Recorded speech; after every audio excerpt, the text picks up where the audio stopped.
And finally, in conclusion, this book was really, it's called Aqidah Nasafiyya. This book was the book that was studied in the later Muslim colleges, and usually with a commentary by Sa'duddin al-Taftazani, one of the great intellectual giants of our tradition. And to give myself and the students some hope, he was actually considered very, very stupid when he was in the madrasa. And he had just an opening and suddenly became extraordinarily brilliant. And they attributed it to his sincerity. But, and that's why we don't really believe in IQ tests, and we don't believe in, even now we know that these things are plastic, that the brain's plastic. We believe in Al-Fattah, is one of the names of God, is the opener. But God can give you openings. He can open your heart. You know, literally a flowering of the heart can happen. People can have intellectual awakenings, just like they have sexual awakenings, emotional awakenings. They can have intellectual awakenings. They can have spiritual awakenings. And in our tradition, an intellectual awakening is a spiritual awakening, because intellect and spirit are not separate. That the mind itself is immaterial. The mind is a spiritual phenomenon. That's why really what's happening right now is a spiritual experience. It's just we're veiled to it.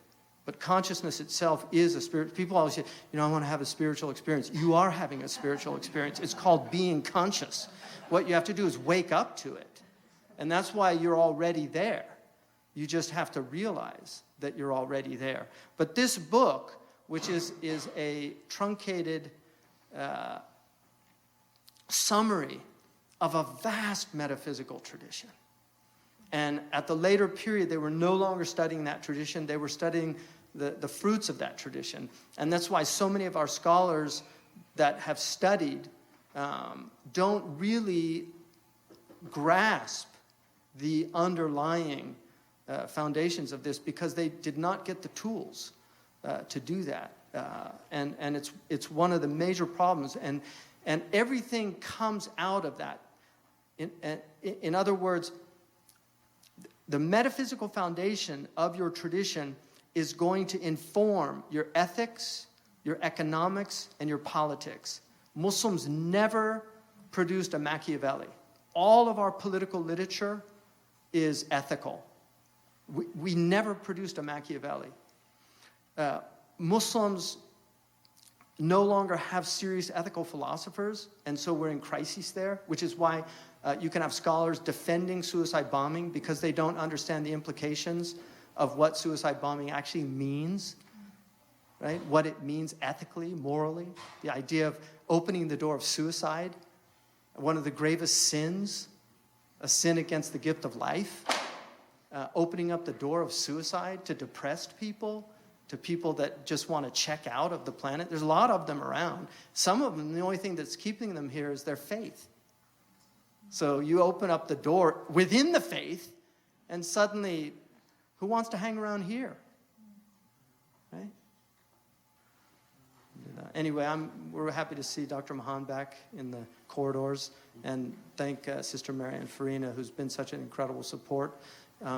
I truly believe that for us as a Muslim community, if we're going to have a future in this country, it has to be with a serious alliance with the other religious communities in this country, which includes the Catholic community. It's probably the closest community to us in terms of just tradition and a lot of our values.